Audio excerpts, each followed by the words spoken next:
삶의 여정 가운데 감사와 기쁨이 넘치는 주의 백성들 될 수 있도록 축복해 주옵소서. 감사와 영광을 돌리며 예수 그리스도의 이름으로 기도드립니다.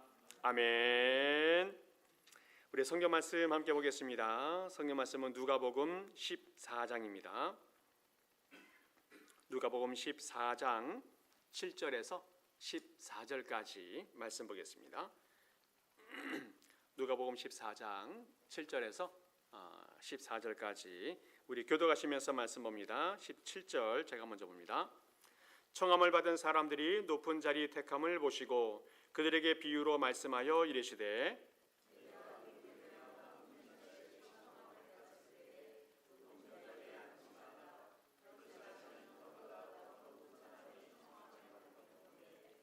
너와 그를 청한 자가 와서 너더러 이 사람에게 자리를 내주라 하리니 그때 네가 부끄러워 끝자리로 가게 되리라.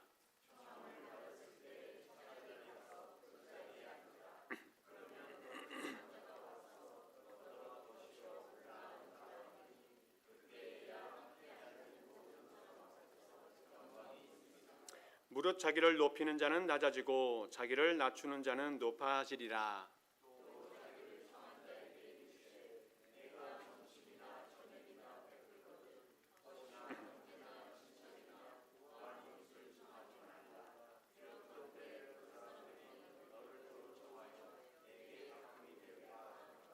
잔치를 베풀거든 차라리 가난한 자들과 몸 불편한 자들과 저는 자들과 맹인들을 청하라.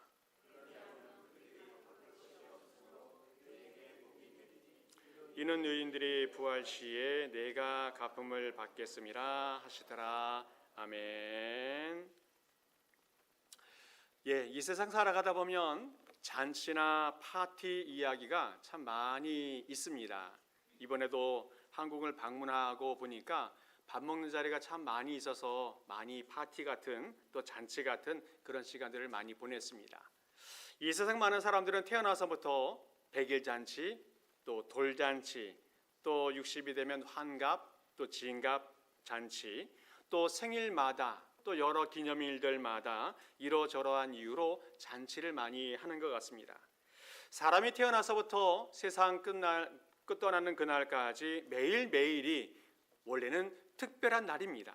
그런데 특별한 의미를 만드는 그 날들의 의미를 부여하면서 행사를 하는데 바로 그것이 잔치가 되어지겠습니다. 그래서 이 세상에 어떤 민족이든 또 인종이든 다양한 잔치 문화들을 가지고 있는 것을 보게 되어집니다. 성경에도 잔치에 대한 이야기가 많이 나옵니다.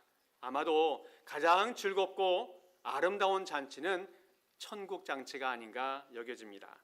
교회는 바로 천국 잔치를 경험하는 곳입니다.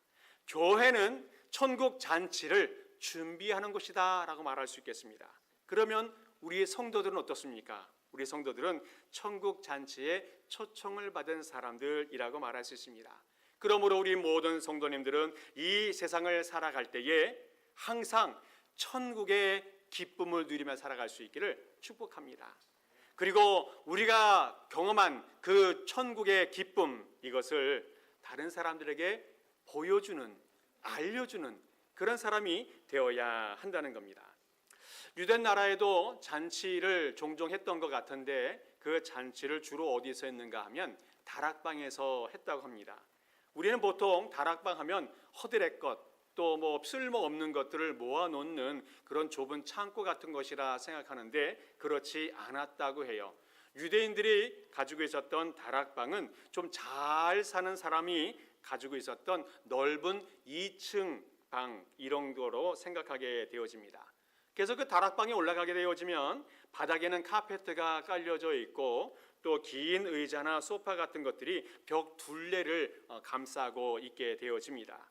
그래서 문 입구에는 낮은 신분에 있는 사람이 앉게 되어지는데 그 자리는 매트도 낮고 또 의자나 방석도 좀 낮게 되어져 있습니다. 그리고 안쪽으로 들어갈수록 좀 높은 사람이 좀 높은 자리에 앉게 되어지고 문 반대편인 안쪽, 완전히 안쪽에는 좌석이 너무 높아서 발이 바닥에 닿지 않을 정도라고 합니다.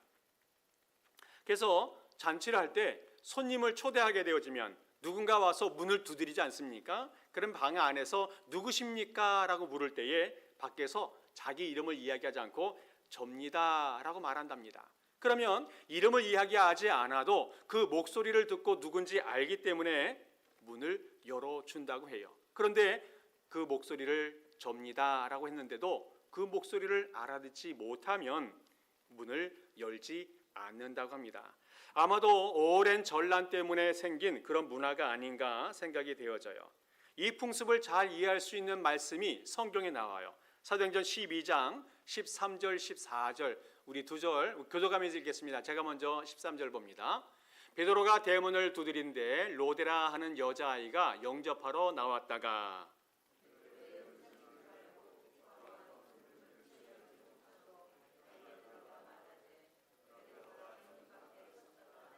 아멘. 이 베드로가 감옥에 갇혀 있어 고생하고 있는데 천사가 문을 열어서 베드로를 꺼내주지 않았습니까? 베드로가 가장 먼저 찾아간 곳이 이 공동체가 모여 있는 그 집이었습니다. 문을 두드렸는데 로데라고 하는 그 아이가 베드로인 줄 알았습니다. 그런데 문을 열지 않고 먼저 성도들에게 찾아가서 베드로가 대문 밖에 서 있다라고 말했어요. 목소리만 들어도 알고 그 목소리를 듣고 문을 여는 풍습이 있기 때문에 그렇다는 거예요. 보통 잔치가 열리게 되어지면 하인이나 아들이나 동생들이 손님을 영접하기 위해서 다락방 입구에 앉아 있게 되어집니다. 그래서 예의 바른 손님이 오게 되어지면 먼저 가장 말석에 앉아 있는다고 해요. 그래서 주인이 오기를 기다렸다가 주인이 와서 그 사람이 앉아야 될 자리를 인도해 준다고 합니다. 그래야 그 사람이 제대로 된 자리를 앉을 수 있기 때문에 그래요. 팔레스타인도 마찬가지고 이 자리 우리나라도 마찬가지고 보통 나이가 든 사람이나 또 사회적 지위가 높은 사람을 높은 자리에 앉게 하는 그런 풍습이 있고 친척들이나 또 젊은이들 이런 사람들은 말석에 앉게 되어진다는 겁니다. 오늘 성경 말씀 속에서 한 바리새인이 예수님을 초청한 이야기가 나오고 있습니다.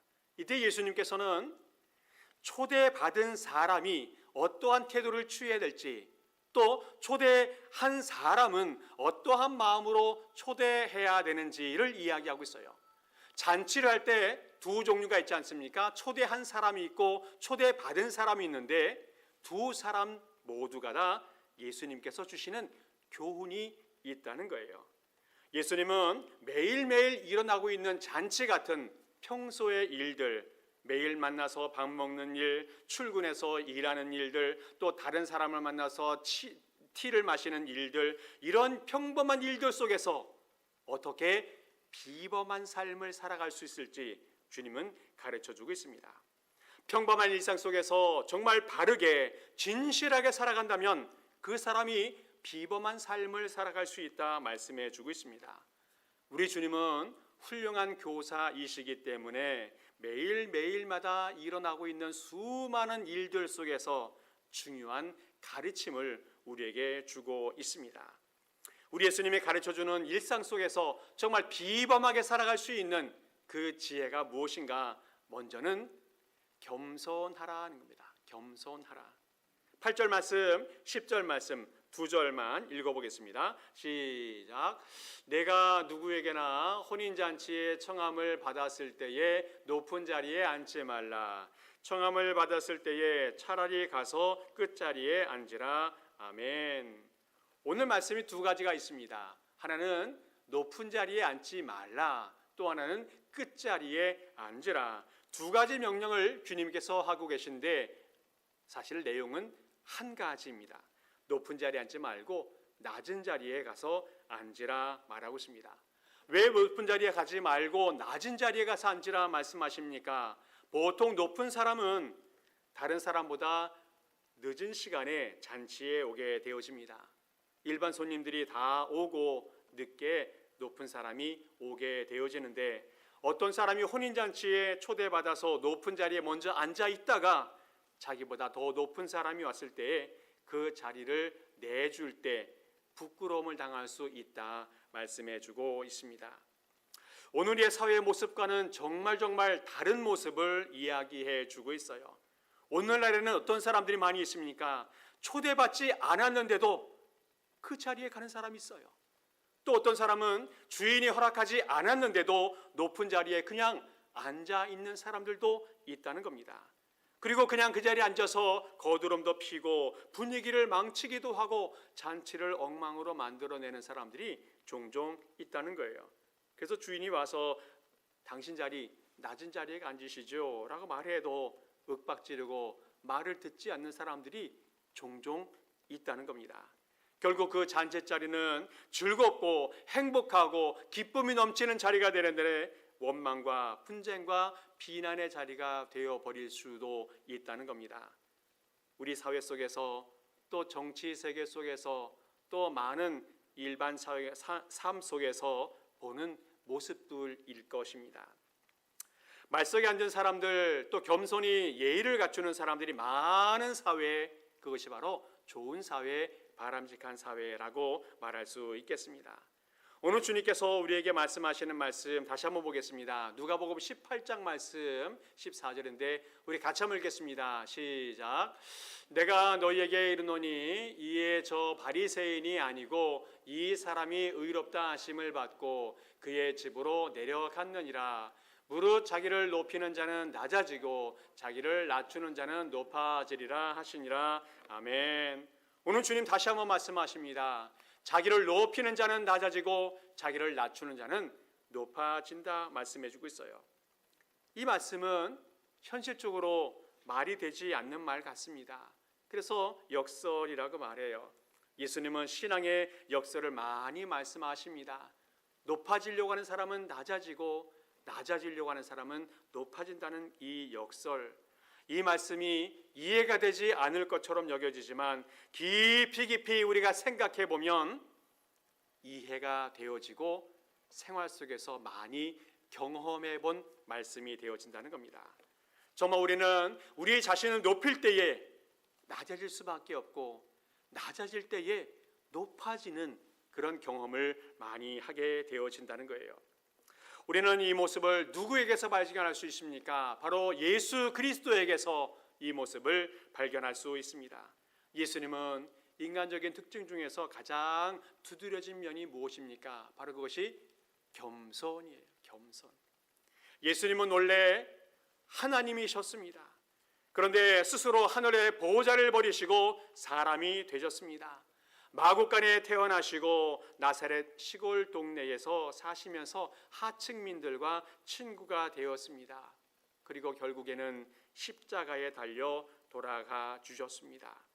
마땅히 높여져야 될 분, 마땅히 영광을 받아야 할 분인데 그분 스스로 말석에 앉는 그런 삶을 살았고 가장 낮은 자리, 죽음의 자리를 찾아가시는 그런 삶을 살아가셨습니다. 그리고 우리 주님께서 우리에게 말씀하십니다. 말석에 가서 앉으라, 겸손하게 살아가라 말씀하고 있습니다. 누구보다 높으시고 누구보다 강하시고 누구보다 위대하신 우리 예수님께서 가장 낮아지셨다는 겁니다. 이렇게 가장 낮아지신 예수님께서 결국 어떻게 되십니까? 세상 어떤 것보다도 높이 올리시는 모든 피조물들로부터 영광을 받으시는 그런 존재가 되어졌다는 거예요. 예수님은 겸손을 가르치셨고 또 겸손을 친히 몸소 보여주셨다는 겁니다. 종종 교회 안에 다툼이나 또 갈등들이 생기는 것을 보게 되어지는데 그것은 말석에 앉기보다는 상석에 앉고 싶어하는 그런 사람들이 많기 때문에 그런 문제가 발생이 된다는 겁니다. 더 높아지고 싶고 더 뛰어나고 싶고 더 다른 사람보다 우월하고 싶은 그 욕심이 지나쳐서 교회 안에 갈등과 또 다툼이 일어나게 되어진다는 겁니다. 제자들 중에도 종종 다툼이 있었는데 그 중에 누가 더 크냐 하는 논쟁을 많이 벌이게 되어집니다. 우리 공동체 안에서도 잘난 체 하는 사람이 많아질 때에 우리 교회는 더 갈등과 분열이 생기게 되어진다는 겁니다. 겸손이라고 하는 것은 우리 죄인이 가지기 참 어려운 성품이 이 겸손이라는 거예요. 나 자신 스스로가 자발적으로 낮아지는 것 정말 어려운 일이라는 겁니다. 나 스스로 나 자신을 낮추고 말석에 앉고 스스로를 낮추는 것 너무너무 어려운 일이라는 거예요. 그런데 이 모습을 어떻게 할 수 있습니까? 우리 자신을 잘 살펴보면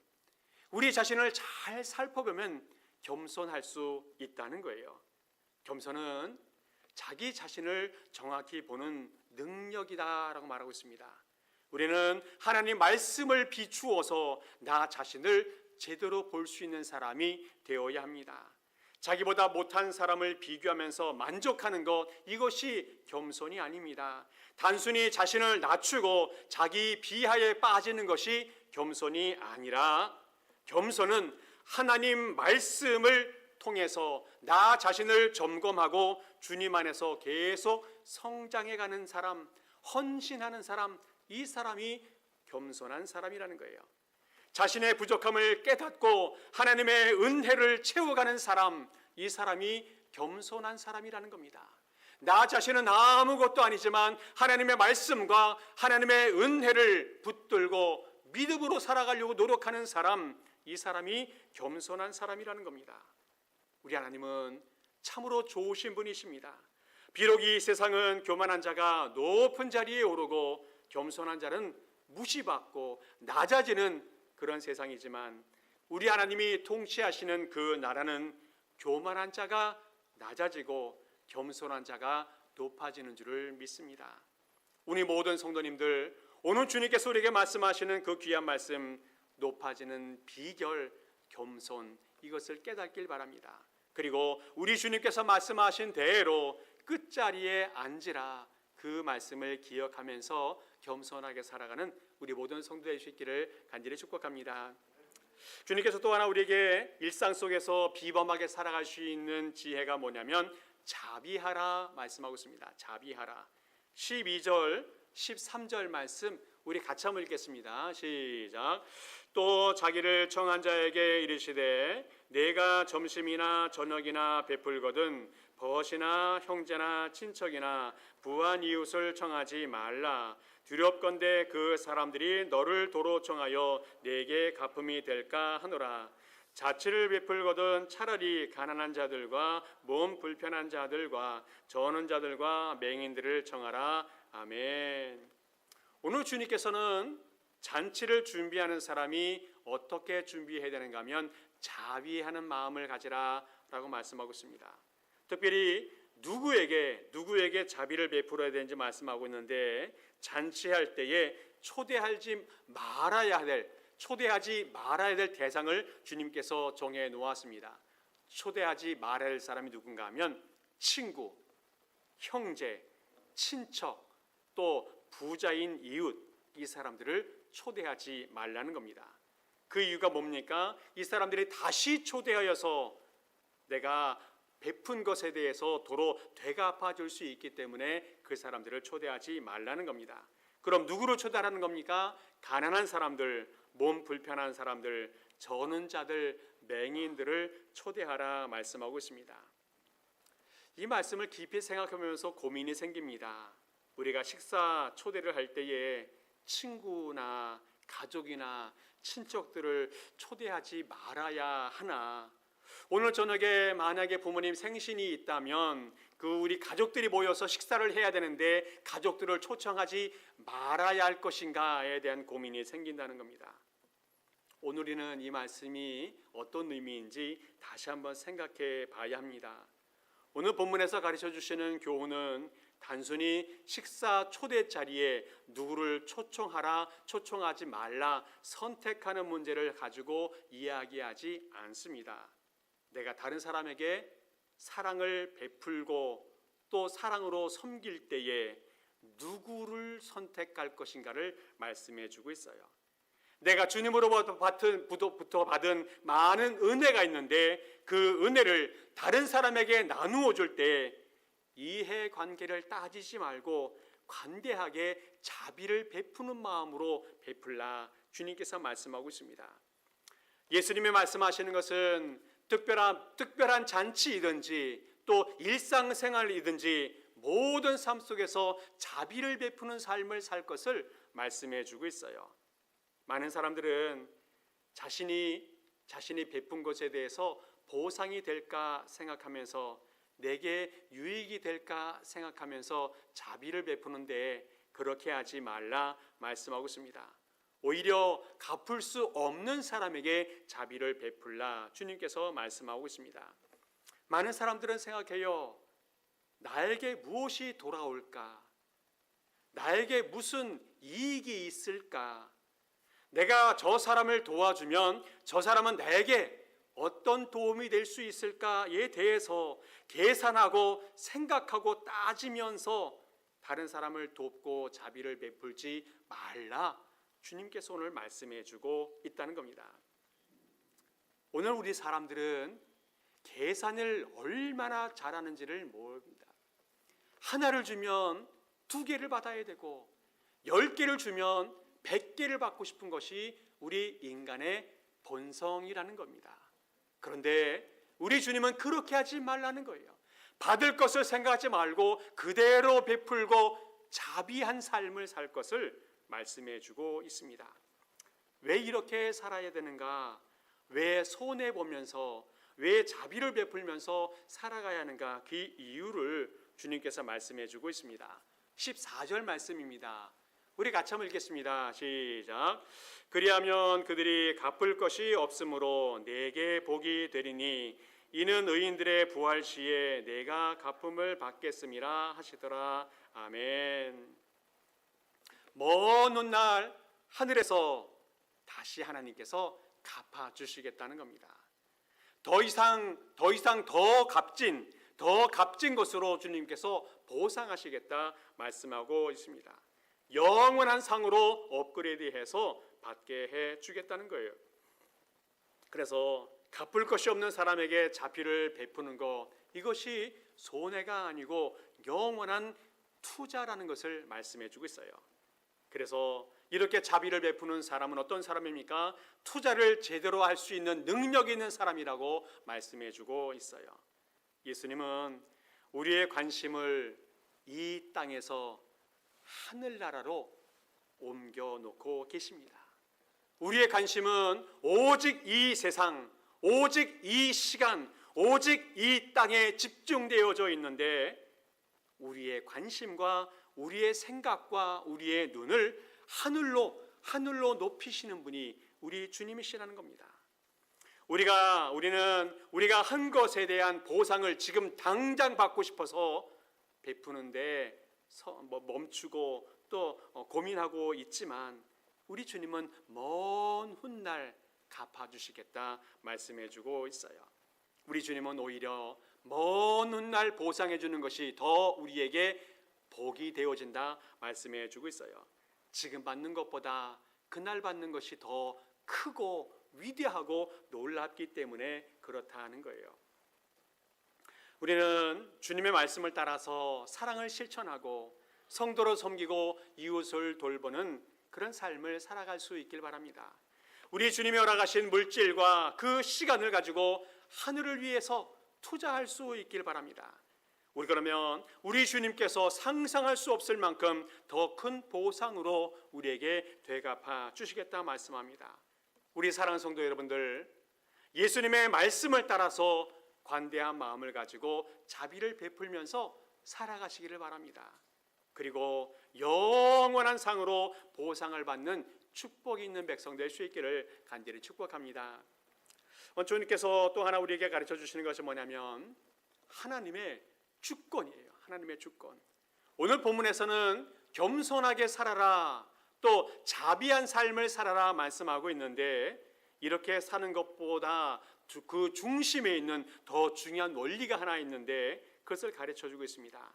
직접 가르쳐주고 있지 않지만 그 속에 깊이 담겨져 있는 그 원리가 뭡니까? 그것은 하나님이 우리 인생의 주체가 되어진다는 거예요. 하나님이 우리 인생의 주체가 되어집니다. 우리는 내 인생이 내 것이라고 생각하며 살아가는 사람들이 많이 있습니다. 그런데 그렇지 않다는 거예요. 내 인생은 내 것이 아니라 우리 하나님이 내 인생의 주인이 되어 주신다는 겁니다.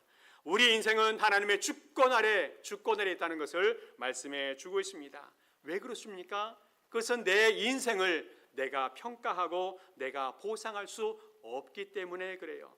마지막 날 하나님이 내 삶을 평가하시고 보상할 것을 보상하신다는 겁니다. 그러므로 내 인생은 내 것이 아니라 하나님의 것임을 다시 한번 주님께서 강조해 주고 있습니다. 우리가 이것을 기억하고 또 이 말씀을 붙들고 살아갈 때에 인정하면서 살아가는 것이 정말 중요하다는 거예요. 오늘 우리는 이 사실을 잊어버리고 내 인생은 내 거야 라고 착각하며 살아간다면 그 인생이 엉망이 될 수 있다는 거예요. 우리 인생의 주인이 내 것이라고 생각한 사람은 어떻게 살아갑니까? 다른 사람들과 비교하며 살아가고 더 높은 자리에 앉으려고 노력을 하고 또 내가 다른 사람보다 더 많은 것을 가지려고 하는 그런 인생을 살아가게 되어집니다. 마치 바리새인들이 하나님 앞에서 자신의 모습을 보지 못하고 스스로 높은 체하고 스스로 교만하게 살아가는 것과 비슷하다 말씀해 주고 있어요. 그러나 하나님이 말씀하십니다. 내 인생은 하나님의 것이라 말씀해 주시는데 그 말씀을 인정하며 살아가는 우리 성도 될 수 있기를 축복합니다. 내가 어떤 위치에 있든지 또 내 지위가 어느 위치에 있든지 이것은 중요하지 않습니다. 사람들이 어떻게 나를 평가하고 사람들이 어떻게 나를 바라보는지 이것은 중요하지 않습니다. 우리 인생의 주인이 하나님이라는 것, 하나님이 나를 어떻게 평가하시는가가 중요하다는 겁니다.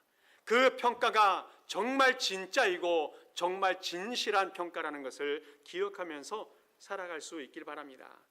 사랑하는 성도 여러분들, 하나님이 중요하게 생각하는 것, 그것을 우리도 중요하게 생각하며 살아가길 바랍니다.